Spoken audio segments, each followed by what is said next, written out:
আসসালামু আলাইকুম। কে থেকে দেখতেছেন সবাইকে আমার অসংখ্য ধন্যবাদ। আর সাভারবাসীদের তো আমার হাজার হাজার ধন্যবাদ। আমাকে অর্ডার করতেছেন, আমার রেসিপিগুলো ট্রাই করতেছেন এবং আমাকে ভালো মন্দ সব রিভিউ দিচ্ছেন। আমি অনেক খুশি, অনেক আনন্দিত।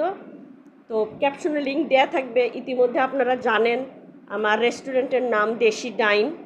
তো স্ক্রিনে আমার হোয়াটসঅ্যাপ নাম্বার থাকবে, স্ক্রিনে যোগাযোগ করেও আমাকে অন কলেও অর্ডার করতে পারেন আমার রেসিপির জন্য, আমার খাবারের জন্য।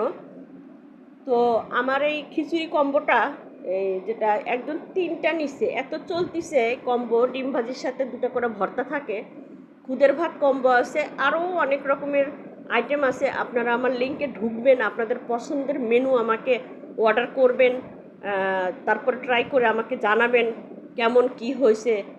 আমাকে খারাপ ভালো সব রিভিউ দিবেন, খারাপ হলে আমি আরও উন্নত করার চেষ্টা করব। আপনারা আমার পাশে আসছেন, আমি অনেক হ্যাপি।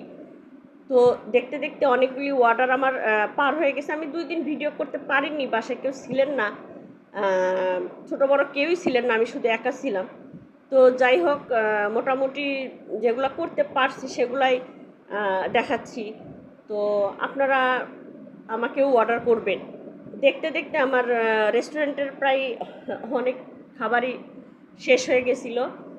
তো আমরা ওই যে স্বপ্ন আউটলেটে যাই গ্যান্ডায়, তো সেখানে গিয়ে একটু শপিং টপিং করলাম। দেখতেই পারতেছেন, সেখানে গিয়েও দেখি সেই কারেন্ট নাই, এসি চলতেছে না, গরম, বোরখা পরা আমরা সবাই। তো তারপরেও কষ্ট করে করতে হইলো বাজার, কারণ সকালে আবার আমাকে রেস্টুরেন্ট খুলবো। তো পাশে আমাদের বাণিজ্য মেলা হচ্ছিল এই গ্যান্ডার আশেপাশেই। তো আমি আমার মেয়ে এবং আমার ছেলের বউকে যাই, সেখানে গিয়ে দেখি অনেক আয়োজন। তো 1 মাস ব্যাপী চলবে মেলা, আমরা আবার যাব।